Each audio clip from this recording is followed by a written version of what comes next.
ายดีโดยสบายดี สบายดี สบายดีทุกคนเนาะมาเจอกันครั้งแรกนะเฮามื้อนี้ โดย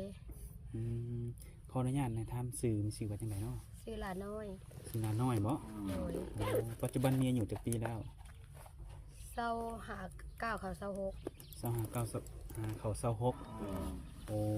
เดือนใดเต็ม26นี่ เดือน11พุ่นแหละ เดือน11พุ่น แม่น โอ้ตอนนี้อายุ25ปี คน ทุกค ไท น ย เนาะ ปี อายุ25ปีนี่เคยสร้างครอบครัวมาแล้วบ่ เคยสร้างครอบครัวมาแล้ว โอ้มีลูกบ่ มีผู้หนึ่ง มีลูกคนหนึ่ง ผู้ชาย2 ปี โอ้เคยสร้างครอบครัวมานี่ดนบันไดเลยนี่ ตอนสามกันนะ โดย อยู่กันแต่2022 ตอนนี้2023แหละจบกัน โอ้หยุ่นกันปีหนึ่งบ่ แม่นประมาณปี1ปีปลายแหละ อ๋อ บ่แม่นติ2021บ่2021นั่นแหละ อืม เพิ่นมาแต่งมาขอหยังอะนะ อืม แบบว่าเป็นคันแบบแต่งงานกันทั้งแน่เนาะ แม่น โอ้ บ่แต่งบ่ได้ บ่ได้แต่ง ยัง บ่ บ่เคยแต่งมีแต่แบบเคยหยังก็เคยผักสู้บ่ ฝากสู้มา เคยผัก ผูก สู้ แขนซื่อบ่ แม่นผูกแขนกันยังมีแต่ผักสู้กันมีแต่พ่อแม่แบบหมัดหมายกันเหมือนผักสู้แบบนี้นะ โอ้ มีแต่สามเฒ่าสีแก่แบบกับผูกแขนอยู่แต่ว่ามีแต่พ่อกับแม่หยังอะนะ อืม อืม แต่ว่าบ่ได้ว่าถึงจัดงานแบบว่าหาแขกหาผู้หาคนมาเนาะ แม่น อืมโดยจากนั้นก็อยู่เป็นโสดมาเลยบ่ แม่น เอ้าที่พระเลิกลากันไปแล้วก็บ่ได้ล้มคบหากับหนุ่มทางใดเลยบ่ ก็บ่ได้เซ็ตบ่ได้ลมมีแต่บางครั้งบางคราวเขาโทรมาแบบถามหาลูกเขาแบบนี้แล้วก็โทรเบิ่งลูกแบบนี้นะซื่อๆ ส่วนแล้วก็มักโทรมาทางโทรศัพท์มันมักมีโทรศัพท์ลูกดอกเล่นทางลูกกันนะลูกเบิ่งการ์ตูนอย่างนั้นนะ โดยแต่คือก็เจ้ากับเพิ่นนี่ตัดขาดกันเป็นที่เรียบร้อยบ่ แม่น แต่เพิ่นจะกลับขึ้นมาเจ้าสิยังคืนดีกับเพิ่นบ่ กล้าว่าบ่แหละ มั่นใจบ่ แม่นมั่นใจ คนเนาะถ้าว่ามั่นใจเฮาก็ถือว่าพร้อมที่จะเปิดโอกาสให้ตัวเองเนาะ แม่น แล้วก็หาสามีคนใหม่เนาะ แม่น อืมคือมาเปิดใจในมื้อนี้คือจังไดคือเจ้านี่พร้อมที่จะสละโสดเลยบ่ ก็สิแบบแม่นอยากแบบคันว่ามีใหม่ก็สิแบบคอยล้มกันก่อนนะล้มกันไปก่อนเบิ่งกันไปก่อนว่าสิหาเขาได้บ่ญาติแบบเพิ่นติว่าเฮามีลูกมีเต้าอย่างนั้นนะ อืม ในการที่ก็เบิ่งใจกันเนาะคือเฮา โดย เจ้าสิเบิ่งกันดนบ่ก่อนจะตัดสินใจสละโสดนี่ ก็ประมาณคันหาเดือนหรือว่า2-3 เดือนไปแบบนี้ก็ได้ปีหนึงแบบนี้นะ เอาคือไงคือมันก็บ่แน่นอนเนาะ แม่น ปัญหาอยู่ที่ว่าเฮาจะร่วมกันเข้าใจไว้หรือซ่าเนาะ แม่น อืเลยสามีเก่าเนี่ยอายุหลายบ่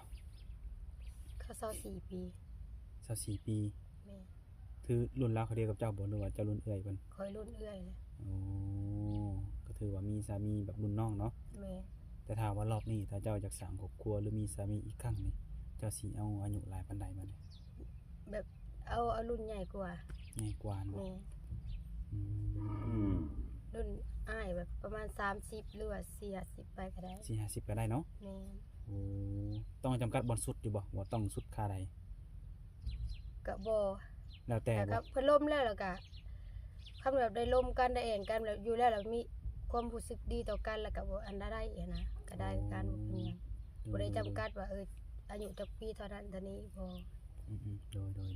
เพียงแต่ว่าคอยเป็นรุ่นอ้ายขึ้นไปเนาะ แม่น อืม บ่เคยล่มรุ่นน้องแล้ว เป็นอยากถามหน่อยหนึ่งเนาะเลิกลากันนี่เป็นเพราะหยังบ่ ติดลิ้นติดกินนี่แห ติด ละ ลิ้นติดกินบ่ แม่นติดหมู่ติดไปแบบนี้แหละแล้วบ่เข้าใจกันต่างคนต่างแบบบ่มักแบบนี้ซะเขาก็ไปต่อเขาก็ไปต่อเฮาแบบนี้นะ อ๋อคือต่างคนต่างพอใจกันเนาะ แม่นคือว่าเราวัยรุ่น โดยทุกคนเนาะแต่เจ้าต้องยังไงต้องเลือกต้องจำกัดอยู่บ่คนต้องเป็นคนไทยคนลาวที่เขามาลมเจ้านี่ ลาวก็ได้ไทยก็ได้บ่จำกัดประเทศใดก็ได้ เฮ็ดได้ก็ได้เนาะ แม่นบ่จำกัด ก็คือสิเป็นพ่อห้างพ่อไม้ก็ได้เนาะ ได้ แล้วปัจจุบันนี้เจ้าได้เห็นวิธีงานหยังอยู่บ่ ขายเลข ขายเลขบ่ แม่นหับว่าเลขนำขายเลขนำ โอ้ขายมาดนบันไดแหละ แต่2016ก็ถือว่าหลายปีพอสมควรเนาะ แม่น เป็นไงรายได้มันโอเคบ่ แม่นโอเค แล้วก็แบบเบิ่งคือว่าดวงเจ้าของเขากับเลขแบบนี้นะ โอ้แบบเฮาเฮ็ดปุ๊บนี่เฮาแบบเป็นรายได้ของเฮามันบ่ แม่น โอ้ก็เลยเฮ็ดมาเลยเนาะ แม่น คือว่าแหละถ้าว่าเฮาเฮ็ดแล้วบ่มีรายได้คือเบิดมาบ่โดนหลายปีปานนี้ดอกเนาะ แม่นขายเปิดแบบดวงเขาขายคือว่าพอได้อีหยังอะนะ อืม เราไงก็จนส่งตัวเองเรียนจบไปแหละ โอ้เจ้าเรียนจบหยังจ้ะนะ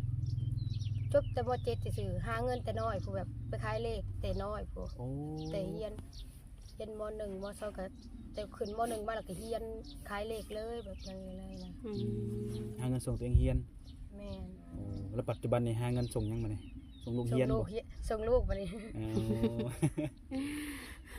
ลูกจะปีก็จะว่ากี่นี่นะ 2 ปี 2 ปีโอ้ย ส่ง เนี่ย 2 ปีปลายนี่แหละ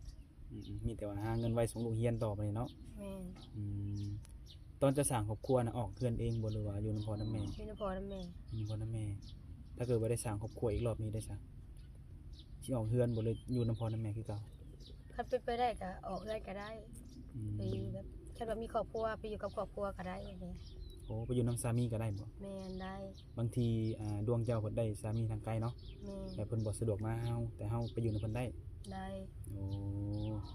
ดีนี่ฉันเนาะในการที่เจ้าเลือกอยากมีสามีเจ้าต้องเลือกบ่ว่าเพิ่นต้องเฮ็ดเวียกเฮ็ดงานหยังหั้นนะ บ่มีแต่แบบบ่ว่าบ่อันบ่ติดอกว่าอาชีพเพิ่นสิเป็นได้ยังไงมีแต่ทำแบบให้เพิ่นสามารถแบบเบิ่งเฮาได้กับดูแลลูกเขาได้แบบนี้ก็พอแบบนี้นะ เพราะว่าเฮาก็มีลูกน้อยอหยังอะนะ โดยบ่ว่าเพิ่นสิเฮ็ดเวียกงานหน้าที่หยังก็แล้วแต่เพิ่นเนาะ แม่น เพียงแต่ว่าให้เพิ่นมีหน้าที่ความรับผิดชอบ แม่น ถ้าว่าเฮาได้เฮาไปเป็นลูกเป็นเมียเนาะ แม่น หน้าที่ก็คือดูแลเฮาหรือว่าดูแลลูกเฮาเนาะ แม่น อืมถ้าเกิดว่าเจ้าได้สร้างครอบครัวนี่อาชีพที่เจ้าขายเหล็กมาจะสิปะบ่หรือว่าแนว ก็โตขายเลยนี่ก็คันว่าเพิ่นอยากให้ไปอยู่นํก็ปะก็บ่ปะเพราะว่าเฮาหับพวกเลขเฮาหับทางมือถือเด้ไล่ทางโทรศัพท์ แบบออนไลน์นี่บ่ แม่ทางออนไลน์เฮาไล่เฮาก็ส่งแม่แบบเนี้ยนะ ก็ ตัว คือ ขายเฮาก็บ่ไปขายก็ได้ คือสานต่อเนาะ แม่สื่อสารต่อเลยตัว ดู ตัวหับพวกเลขนี่ หนึ่งมามันก็เป็นอาชีพหนึ่งที่ส่งเฮาเรียนจนจบเนาะ แม่แล้วก็พอได้พออยู่พอกินตัวจนฮอดมื้อนี้เรียกลูกตัวเองได้แบบนี้นะ โดยทุกคนถือว่าเป็นความคิดที่ดีเนาะถึงเฮาจะมีสามีหรือว่าไปอยู่นำสามีก็แล้วแต่ทุกคนเนาะอาชีพเฮาก็ต้องรักษาไว้อยู่นี่เนาะ แม่น เพราะว่าเฮาก็ฮู้ว่ารายได้มันเป็นจังไดเนาะ แม่น อืมและอยู่ภายในเฮือนเจ้าเนี่ยมีเพื่อนไอ้น้องบ่ มี มีกันจักคนหาคนบ่ แต่ว่าเพิ่นมีครอบครัวบ่แล้วออก อืม ออกบ่แล้วยังแต่เฮาอยู่กับหลานกับพ่อแม่ อืมดูเอาไงคือครอบครัวหรือไอ้น้องเจ้านี่สร้างครอบครัวเบิดเนาะ แม่น อืมดูแต่ว่าปัจจุบันนี่คือเจ้ายังอยู่น้ำพ่อน้ำแม่อยู่ แม่น คือมาจังซี่ผู้ใดเอาลูกให้ซะ อยู่นำแม่เฒ่า ยังไม่เท่าเพิ่น แม่น โอ้ เมื่อกี้นี่ก็อยากมานำแล้วเมื่อกี้นี่มองทาง อืมแต่ว่าเพิ่นก็ยังกินนมเสริมนมหยังอยู่ปะ แม่นเพิ่นกินนมงัว กินนมงัวงูแดงเฮานี่บ่ แม่นงัวกาแดงเนี่ย โอ้ดูเดือนหนึงเพิ่นกินเบิดหลายปานใด ทิศละแพททิศละอันแก๊สไปแล้ว ทิศละแก๊ส แม่น โอ้ บางเดือก็บ่ฮอดทิศซ้ำ รายได้ที่ซื้อนมให้ลูกนี่คือรายได้จากการขายเลขเจ้านี่บ่ แม่นขายเลย ขายทุกมื้อบ่ แม่นขายคู่มือเลยหัวเลขก็หับคู่มือเลย อืม แต่ว่าขายเลขคันมีแต่เลขลาวถึงขายแล้วหับหัวเลขก็หับคู่มือเลย อืมดูก็ถือว่าเป็นอาชีพที่แบบมั่นคงเนาะตอนนี้เนาะก็อยู่นำเจ้าหลายปีเนาะ โดย นอกจากอาชีพที่ขายเลขเจ้าอยากอาชีพที่หมักนี่มีบ่อย่างอื่นไหม มักอยากกันเฮียนสมสวยเฮียนเฮ็ดเล็บ ใจหมักตัวนี้บ่ แม่นใจมากอยากเฮ็ดเล็บ อ๋อ กับสมสวย ถ้าว่าได้เฮ็ดนี่ต้องไปเฮียนก่อนบ่ อยากเฮียนตื่มเนี่ยเพราะว่าเคยเฮียนแล้ว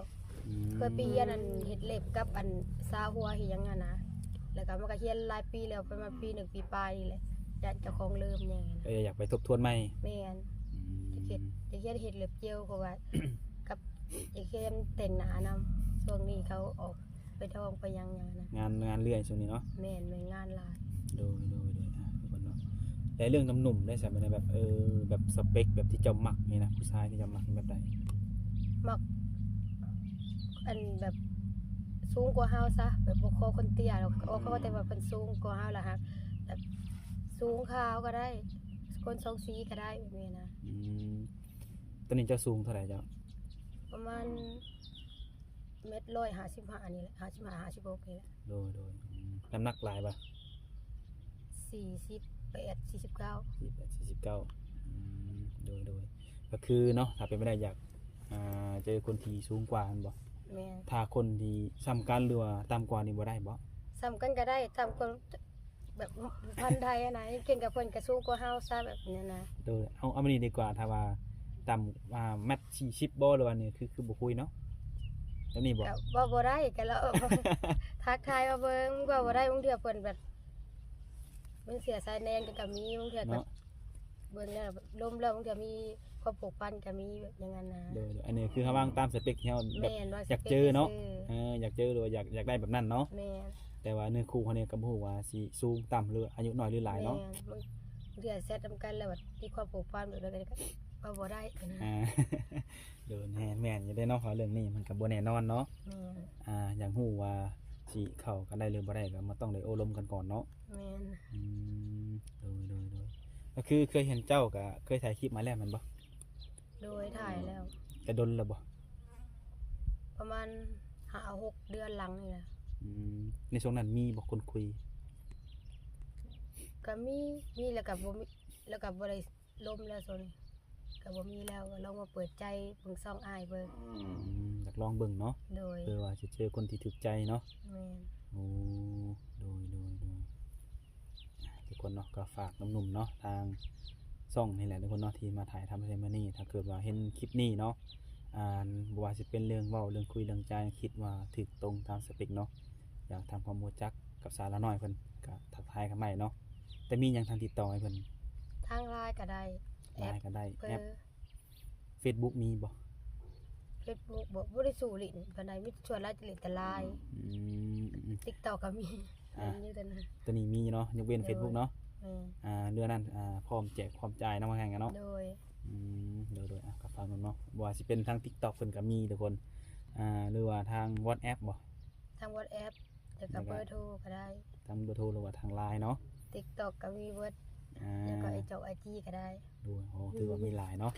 หลายอย่าง ปัญหาก็ขึ้นอยู่ที่ว่าหนุ่มๆเพิ่นอยากได้ทางติดต่อทางใดเนาะ โดย ทางเฮาก็สิให้ตัวนั้นทุกคนเด้อแต่ละปีก็ได้เฮ็ดนาอยู่บ่ บ่ได้เฮ็ด ข้าวน้ำสัมปลาคือต้องซื้อบ่นี่ แม่นซื้อเอาหน้ามีแต่บ่มีคนเฮ็ด โอ้บ่มีผู้ชายบ่อยู่ในเฮือนตอน แม่นครอบครัวอ้ายกับน้องไปไทยเบิดเดย์อยู่ไทย มีนาแต่ว่าขาดผู้นำพา แม่น โอ้ หาคนไปเฮ็ดหน้าซอย โดย และในเรื่องการซื้อเข่าวเนี่ยเขาเฮือนนี่เนาะแบบผู้ใดเป็นคนซื้อนะหรือว่า เป็นลักๆก็เฮาคงอยู่คงกินกับเฮาข้าวน้ำซ้ำปลากับบางเทื่อก็อ้ายผู้อยู่ไทยกับน้องโอนมาให้แน่เติมกันแบบนี้นะ โดย ก็ส่วนนักกับเฮานักแบบซื้ออยู่ซื้อกินค่าฟืนค่าไฟแบบนี้นะบ่เอาอยู่ว่านะ เอาอยู่นำเพิ่นอยู่เฮือนนำเพิ่นเนาะ แม่ เพราะว่ารายจ่ายแต่ละเดือนมันก็มีหลายอย่างเนาะ แม่ บ่ว่า ถ้าบ่ทวงบ่ทันก็โทรขออ้ายแบบนี้ อ๋อโดยก็ยังดีเนาะที่ว่าเพิ่นก็ยังยื่นมือเข้ามาช่วยเฮาเนาะ แม่ แต่เจ้าบ่อยากคิดไปเฮ็ดงานที่แถวไทยบ่ บ่อยากไปอยู่แต่ว่าบ่เคยบ่กล้าไป ด้วยความที่บ่เคยบ่ แม่นต่างบ่เคยนี่ คำว่าบ่กล้านี่เป็นจังไดย่านในส่วนใดเนี่ย ฉันไปแล้วเฮ็ดบ่ได้คืออ้ายคือน้องอย่าง ยันเฮ็ดบ่ได้ยันแบบยันเฒ่าแก่เพิ่นให้บ่ยันเจ้เพิ่นว่าจังซี่บ่ เพราะว่าบ่เคยไปจักเทื่อ โอ้ บ่เคยไปไทย โดยอยากไปแต่บ่กล้าพุ่นน่ะ แม่ ย่านแบบว่าไปเฮ็ดบ่ถูกใจอันเฒ่าแก่เนาะ แม่น อืม พอหนึ่งมาก็แบบคือใส่ว่าเฮายังขายเลขก็จะได้แน่แล้วก็ยังบ่คิดอยากไปเฮ็ดเวียกอยู่ไทยอันนั้นรายได้เฮายังได้อยู่แบบนั้นนะ โอ้เอาคิดถึงรายได้ตัวนี้จ้ะเนาะ แม่น แม่นอยู่ตัวนี้ก็คือการผลิตนี่คือเฮาเป็นนายตัวเองแม่นบ่ แม่น อืม แล้วก็ดึงมาก็บ่เคยไปเฮ็ดเวียกรับจ้างมันยันเป็นเจ้านายตัวเองกับเป็นรับจ้างมันบ่ยันมันบ่คือกัน แม่นบ่คือเนาะถ้าเฮาไปเป็นรับจ้างเพิ่นเฮาต้องเฮ็ดตามนิ้วมือเพิ่นสั่งเลยเนาะ แม่น อยากไปอยู่ในไทยอยากไปอยู่คันมีแฟนหรือมีก็อยากไปอยากเฮ็ดบัตรอยู่เพราะว่านี่ก็ยังบ่เคยมีบัตรเลยนะยังบ่ อ่ะมีแต่ว่าเราให้มีแฟนเป็นคนไทยเนาะ อืม อาจจะบ่ได้เฮ็ดงาน แต่อาจจะได้ไปเที่ยว หรือว่าอาจ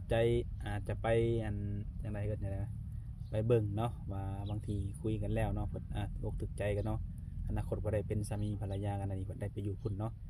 นั่นแหละทุกคนเลย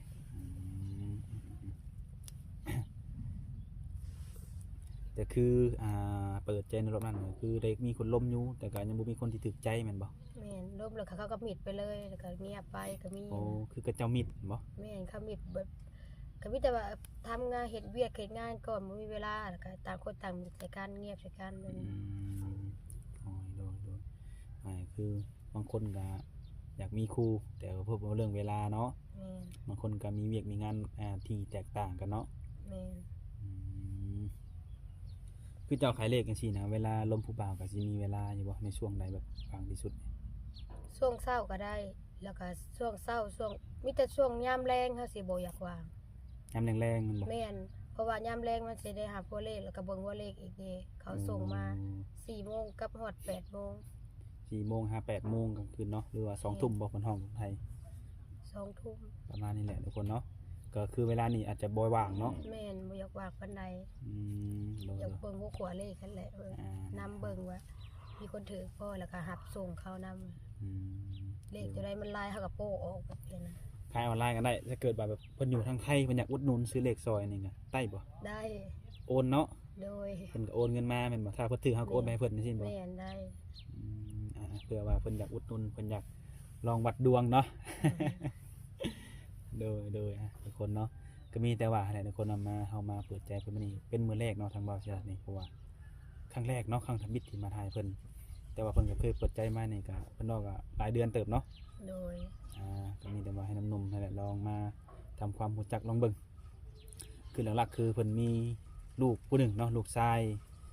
อายุ2 ปีบ่จ้ะวะ 2 ปี 2 ปีทุกคนเนาะถ้าเกิดว่าผู้ใดรับได้ในส่วนที่ว่าเพิ่นมีลูกเนาะหรือว่าส่วนที่แบบเพิ่นเคยมีสามีมาก่อนก็เข้ามาร่วมได้ทุกคนเนาะส่วนที่ผู้ที่เข้ามาจะเป็นพ่อห้างพ่อหมายยังแล้วแต่เพิ่นสามารถคุยได้เบิดเนาะอยู่ที่ว่าความเข้าใจเวลาคุยกันจะเป็นแนวใดเนาะก็โอเคทุกคนเนาะมีแต่ว่าเฮาก็สิได้ขอสัมภาษณ์เพิ่นเพียงเท่านี้ก่อนถ้าเกิดว่ามีเรื่องราวหยังต่างๆใหม่ๆเนาะเฮาก็สิได้มาอัปเดตหรือมาถามเพิ่นใหม่เนาะ โด ครั ย บวันนี้ทางเฮาก็จะได้ขอตัวอยู่คลิปกลับก่อนบัดนี้เนาะโดยสบายดี โดย สบายดี